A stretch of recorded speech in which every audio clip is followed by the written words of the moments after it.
In the last episode, the party quickly rushed to Upuxer to ask for help from RLL to gain quick transportation to the compound in hopes of preventing the group of Crimson Blades from beating them there. Arriving, they found a gruesome scene, and unfortunately the fallen body of Artemaeus, Drak's mentor. Not all was lost though, as Artemaeus had left some last wishes to Drak.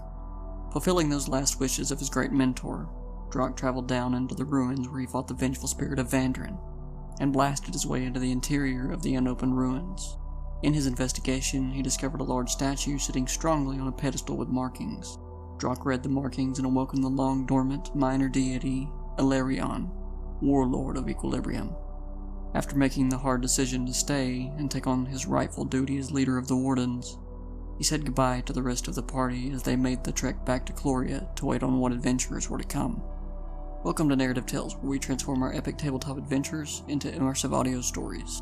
Dive into captivating narratives filled with daring quests, intense battles, and rich character development.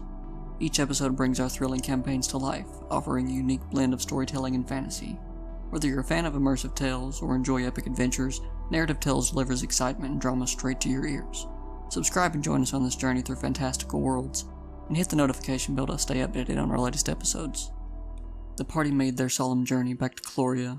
The weight of recent events hung heavily over them.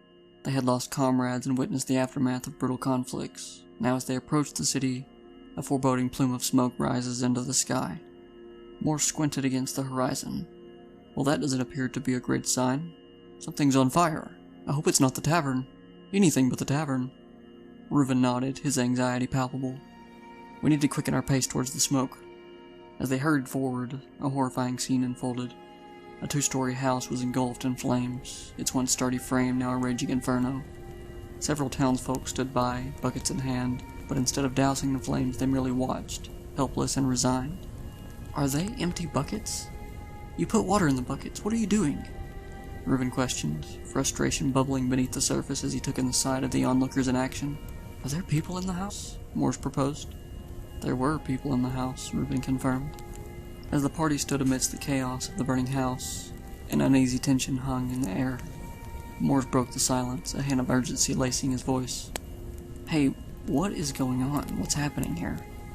Reuven, still feeling the weight of the scene, replied, This is the home of the Coven of Pentacles, witches who own the shop in town called the Crafty Crow. Are they witches or hags? Morse questioned, struggling to comprehend the implications of their discovery. They're witches, Reuven clarified. Alright. Start filling buckets, Morse said, resigned to his task. Reuven glanced at the onlookers. So, we're not a big fan of witches around here? Is that why everybody's just standing around? He pointed at the gathered crowd, their expressions a mix of curiosity and indifference. Yeah, someone chimed in from the crowd. We realized whose house it was and decided to just let it burn. They began tossing water from the buckets towards the flames, the fires crackling in response. Morse, feeling a bit foolish, wondered aloud, How long do we want to stay here? It's going to burn to the ground. Reuven suggested, I'm going to question the people around to see what the headspace of the crowd is like. As they attempted to quell the flames, Reuven turned to the bystanders. What's the deal? What do you know about this place? One of the crowd responded, This was the home of the Coven of Pentacles. They own the Crafty Crow. Reuven took a mental note. Who lived here? Drusilla Moonstone, Mother Moon, Luna Darkwood, and Cordelia Bloodmoon, the bystander replied. A theme here, Reuven mused, eyeing the crowd. Is it just the four of them? Yep, the whole coven is gone, the man said, his tone somber.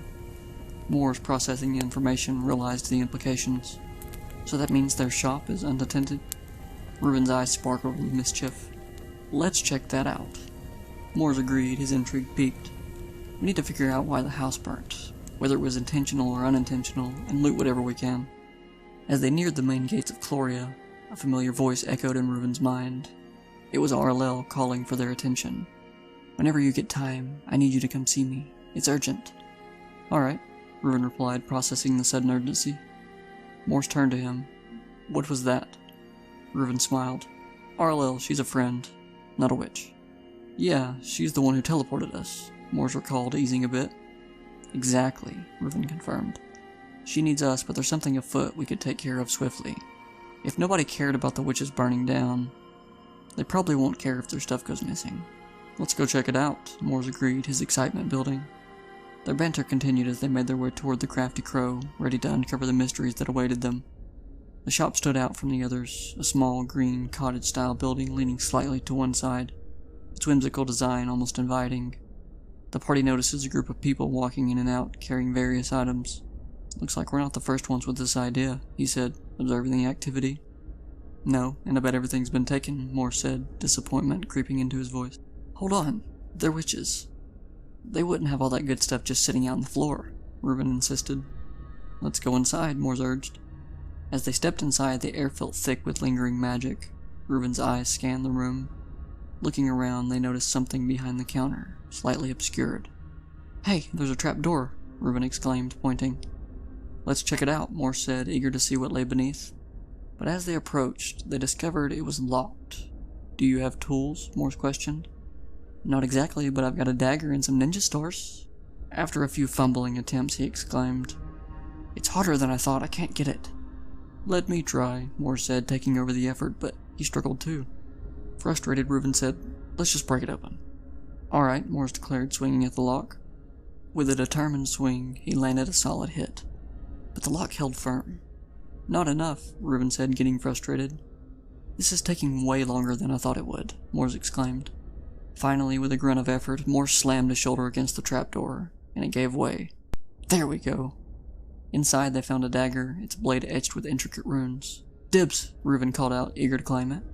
"What about the rest of the shop? Anything else?" Morse inquired. Reuben's gaze flicked to the glint of glass peeking out from a shadowy corner. "There's a bottle over there, let's grab it." As Reuben reached for it, he found it was unmarked and unassuming. "What's in this? It's not labeled." "Drink it," Morse urged, grinning mischievously. "Oh no, I'm not doing that," Reuben laughed, pocketing the mysterious vial. "I'll hold on to it for later." "So is there a back area where they would have been?" Morse said, looking around. "Looks like this is pretty much it," Reuben replied, disappointment creeping in. "No clues." With their newfound items in hand and questions swirling in their minds, they prepared to leave the shop, the mystery of the Coven of Pentacles lingering in the air. After searching the crafty crow and finding little in the way of answers, Reuben sighed. Why would anyone want to burn down their house?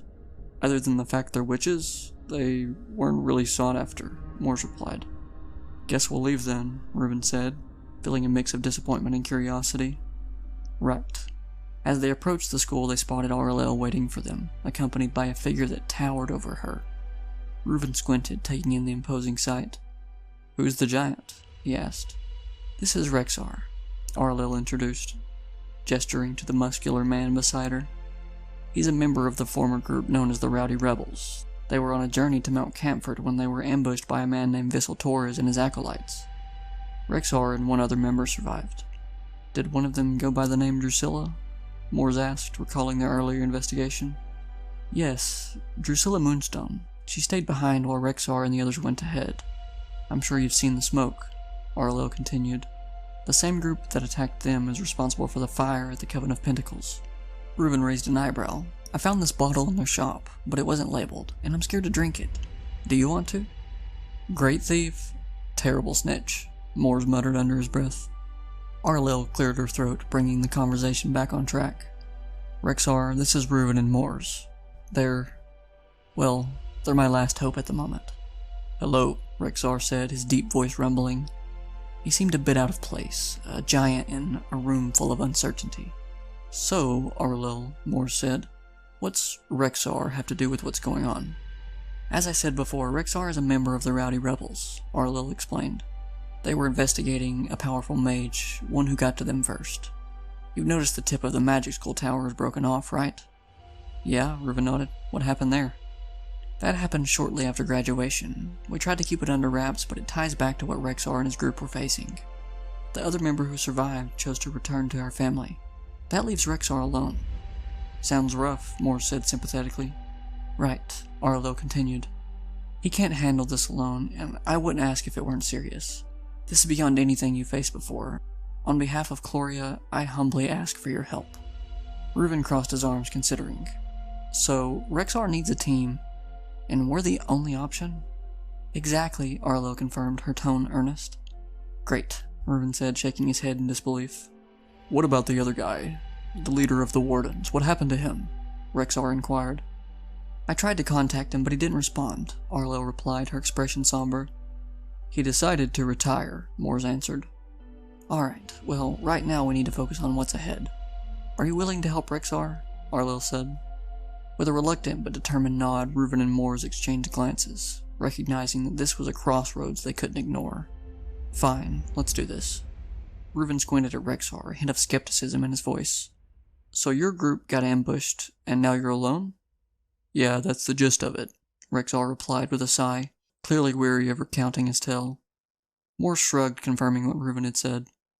I guess we're stuck with some comedians then. The small child-looking one is quite annoying, and the other? We won't even go there.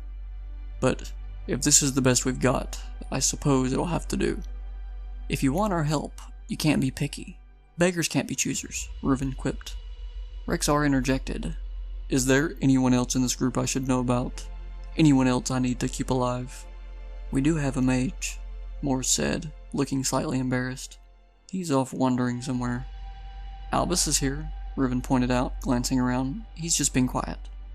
Gotcha. So we have a mage who's bashful. Rexar laughed. He looks extremely squishy. Moores nodded. Yeah, he's your guy if you want a great nap, he smirked, glancing at Rexar. And judging by how big you are, I assume you nap often? Not as often as the last guy, Rexar replied, a hint of pride in his voice. Alright, Arlil, where should we start? Reuben asked. Well, first things first, Arlil said, her expression serious. You need to be briefed with the king so you all, and he, understands what's going on. This is vital. The group stepped out of Arlil's quarters, and Rexar took the lead. Alright, here's the gist of it, guys. Long story short, I don't have time for this. The guy we're going after is stronger than anyone you've ever faced. Probably the most powerful mage in the land. His name is Vissel Torres. Got it. Continue, Moore said, leaning in.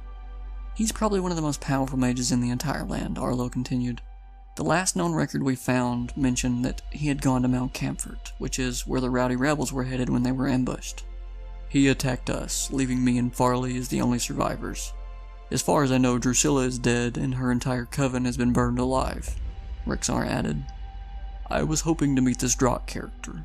I heard he helped my family, Rexar continued. Oh, do we know anything about him? Moores piped up. Yeah, Albus finally breaking the silence. I told you about the werewolf we killed. That werewolf was bothering a farmer's cattle. So you're the farmer's son? Albus glancing at Rexar. Yes, Rexar admitted. I remember the farmer mentioned something about a son giving him money after some wolf attacks, Albus said, his tone sympathetic. But I didn't know. Arlil, if you have a chance to speak with that man, give him my thanks for protecting my family, Rexar said. Of course, Arlo promised, her tone sincere. I'll see what I can do. So back to the mission, Moores said, shifting his focus back to Rexar. Why were you and Farley the only ones who survived? I'm not sure, Rexar admitted. It's just as much of a mystery to me. I guess Farley was quick and agile, able to evade attacks. As for me, he gestured to his muscular frame. I'm more like a wall with legs. And you've shrunk, Reuben noted, eyeing Rexar curiously. Rexar sighed, rubbing the back of his neck. Yeah, well, that happens, and I'm only slightly smaller. I come from simple means. My family owned a farm, and we had our problems with wolves. I fought them off, Rexar admitted. Interesting, Moore said, nodding. So where do we go from here? Arlil took a breath, gathering her thoughts. We need to speak with the king. He should be informed about the situation, and then we can discuss our next steps. Mount Camfort is no short trek, and we need to prepare. Rexar nodded, looking determined. Let's get this over with. I want to find Vissel Torres. So, just to clarify, you had a group separated to gather supplies and were attacked? Moores questioned.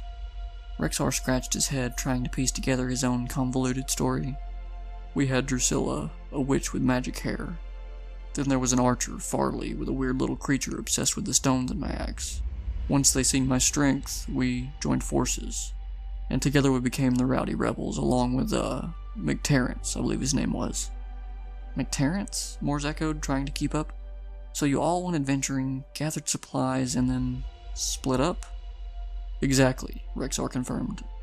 I'm guessing that's when the attacks happened. Arlo nodded gravely. If you're being targeted, it's probably best if we don't split up anymore. Stick together so we can protect you while you're gathering supplies for your journey. Mors crossed his arms, glancing over at Rexar. I just don't like the way he's looking at me. I feel like he's going to pick me up and rip me in half. Mind you, we're on the same team here, Mors continued, rolling his eyes. Right. So what are your names again? Rexar asked, tilting his head. Mors replied.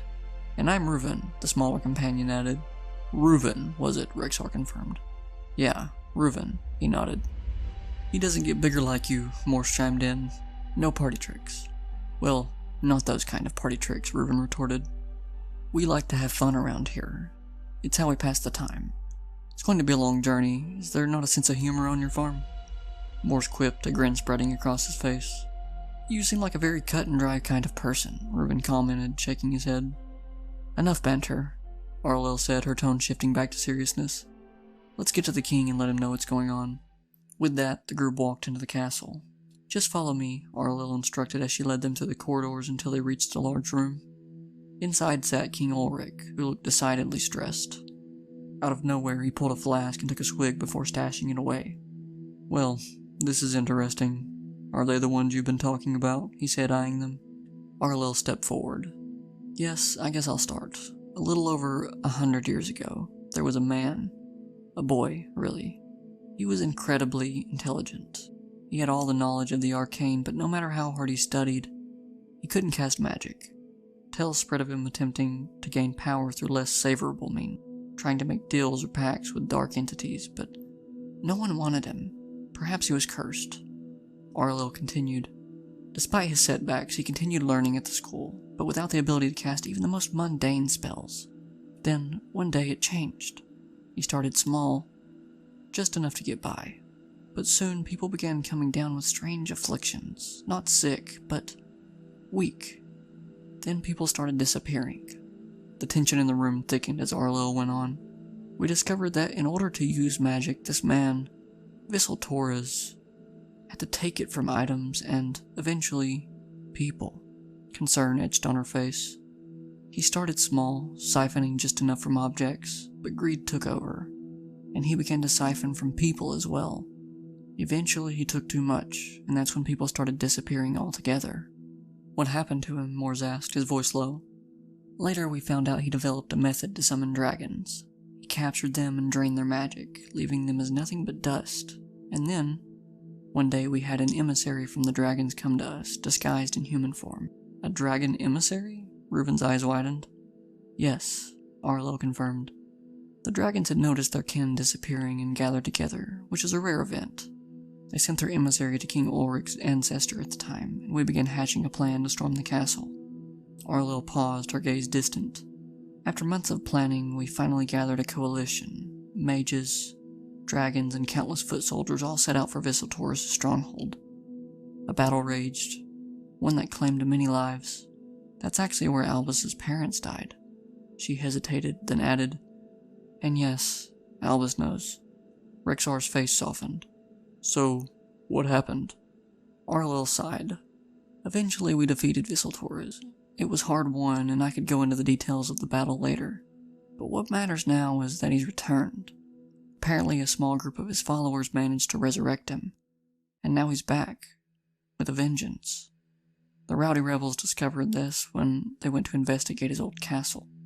There they found an ancient logbook detailing trades of immense amounts of a rare element called vertiflux. Vertiflux? Mors asked, intrigued. Yes, the trade was with a place or person, we're not sure. The name was Marilathar, but no one knows who or what that is. The rebels assumed Vissel Torres was heading towards Camfort, likely with plans to reclaim what he once tried to conquer, Chloria. The weight of the situation settled in and the gravity of their mission became all too clear. They were no longer just a band of adventurers, they were on the brink of a confrontation with a powerful foe, one who had left destruction in his wake. Dragons have meetings? Reuven asked, grinning. Arlo smiled, faintly.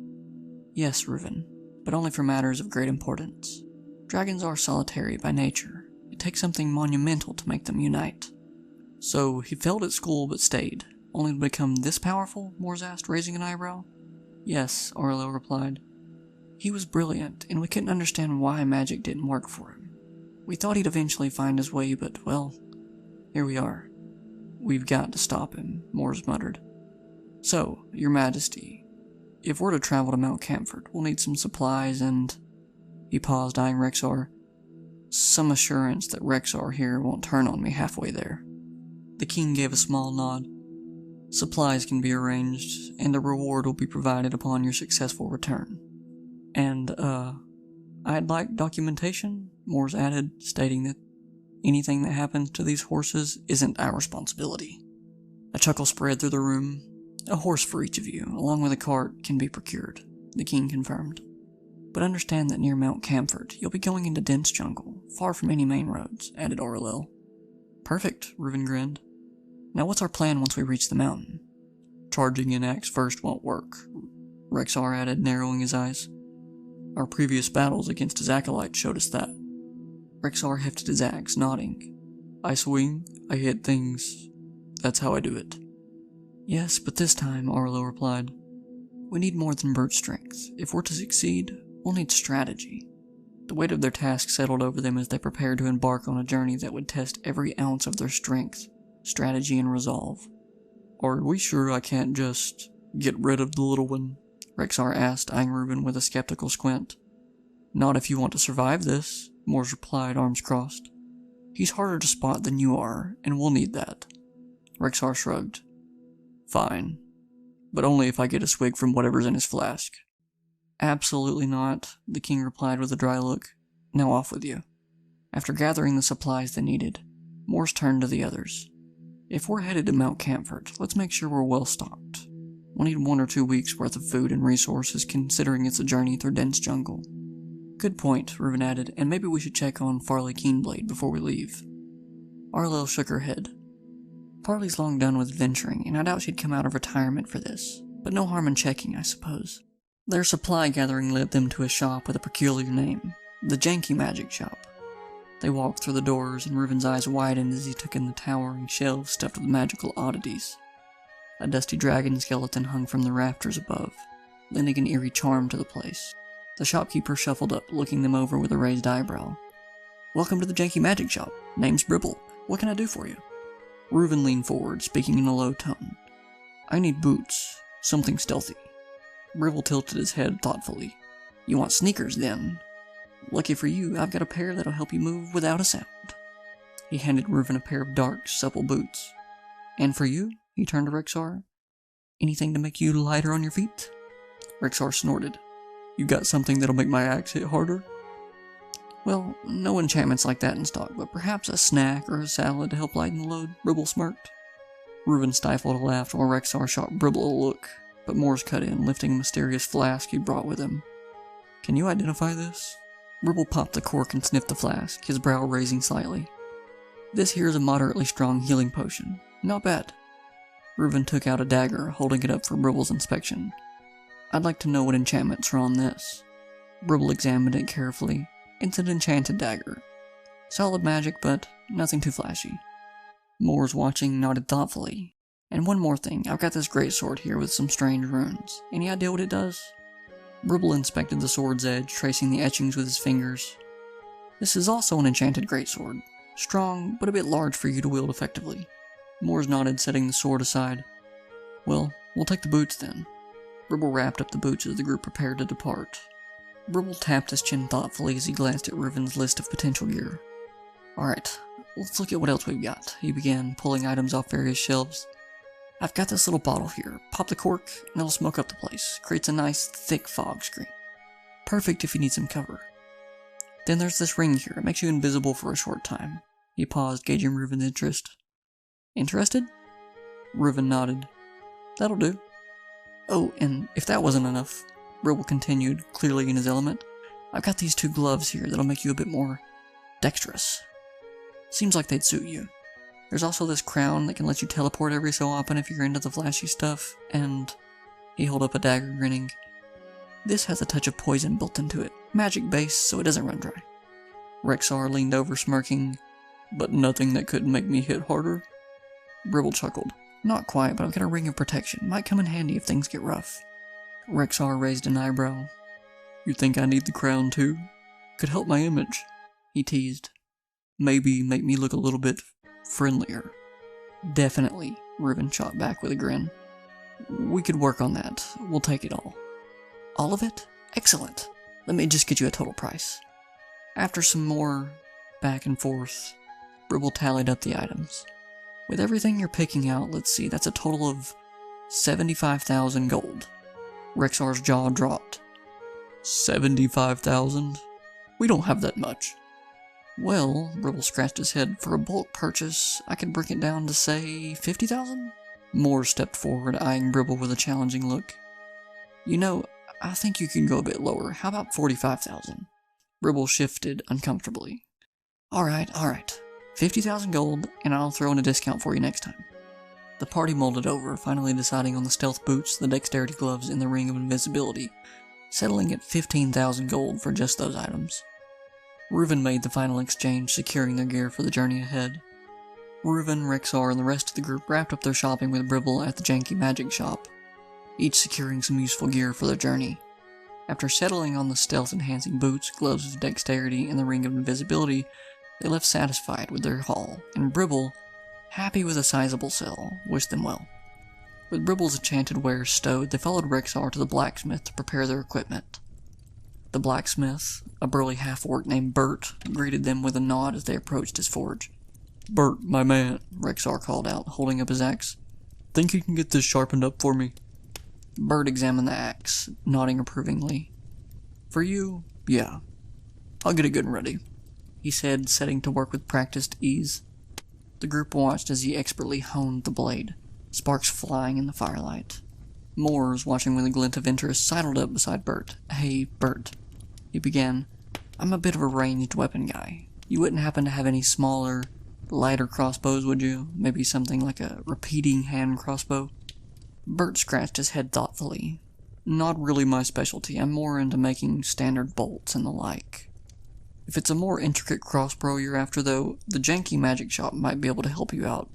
Not cheap, though." Reuven chuckled, recalling Bribble's steep prices. "Yeah, we just came from there. Prices that high might as well be magic themselves." Bert laughed in agreement. "Did you check out the discount section?" With his axe sharpened and their inquiries at the forge wrapped up, the group bid farewell to Bert, each ready to test their new items and gear. After taking a moment to chat with Bert the blacksmith, Reuven and Rexar found themselves back at the janky magic shop, eager to see what else Bribble might have.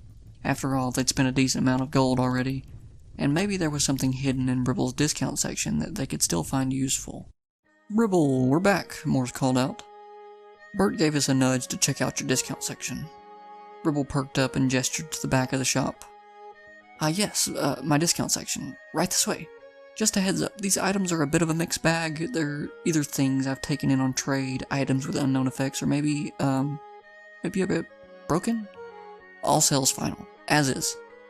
Reuven and Rexar exchanged curious looks and made their way back to explore the shelves. There they found a variety of strange items. An amulet, slightly worn but gleaming with a faint magical aura. A broken ring, its band cracked but glimmering as if holding some dormant enchantment. A hovering cloak suspended as if it were floating just inches off of a hanger. A wand snapped in the middle but holding together by thin, twisted fibers of wood. A pair of boots stuck to the wall, rumored to grant some unknown walking ability. A second wand, unremarkable but resting heavily on the shelf.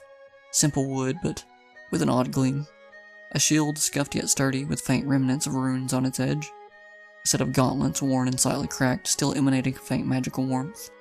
A small sack, almost unnoticeable, lying quietly on the shelf. Bribble observed them with a mischievous grin. "Take your pick, just don't expect any guarantee on what they'll do. Or even if they're in top shape, all part of the bargain." Reuven and Moores were deep in conversation, still mulling over the items they'd acquired, when Moore's gaze settled on Bribble's wares.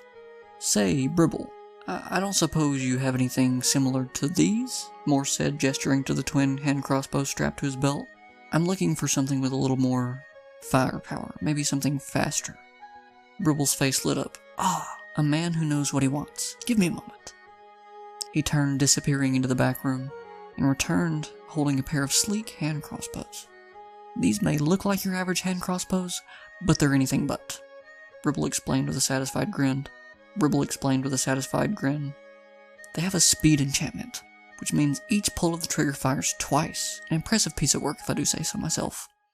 Moore's eyes widen with interest. Twice every shot? Now we're talking. How much for these beauties? Bribble sighed as if it physically pained him to part with such fine items. Ordinarily, I'd ask 6,000 gold for the pair, but given that you've been such loyal customers today, I'm open to negotiation. Morse chuckled, folding his arms with a smirk. 6,000, huh, Bribble? You're gonna make me dig my own grave here.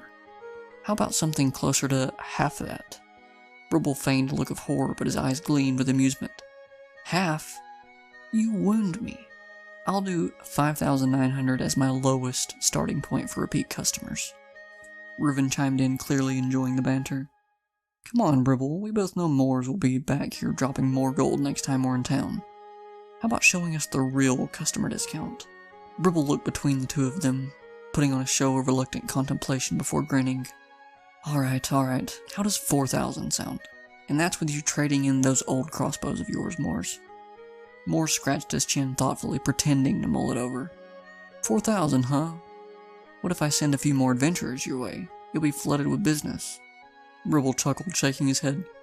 Nice try, Moors, but 4,000 is as low as I'm going. Final offer.